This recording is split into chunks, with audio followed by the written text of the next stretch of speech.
On September 15, 2025, in his opening monologue on Jimmy Kimmel Live, Jimmy Kimmel addressed the deadly shooting of conservative activist Charlie Kirk. He sharply criticized how some in the MAGA movement were responding. He said, "We hit some new lows over the weekend with the MAGA gang desperately trying to characterize this kid who murdered Charlie Kirk as anything other than one of them and doing everything they can to score political points from it."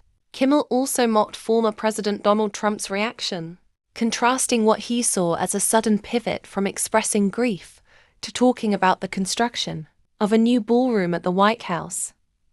He said, "This is not how an adult grieves the murder of somebody he called a friend. This is how a 4-year-old mourns a goldfish." He went on to note that amid all the political finger-pointing, some genuine grieving was occurring. Those remarks drew outrage from several quarters. Nexstar Media Group, which owns many ABC affiliates, called them offensive and insensitive, and said they did not reflect the values of many of the communities served by its stations. Federal Communications Commission Chair Brendan Carr strongly condemned Kimmel's words as well. Carr described them as some of the sickest conduct possible and warned of regulatory consequences, including possible review of ABC's or its affiliates' licenses.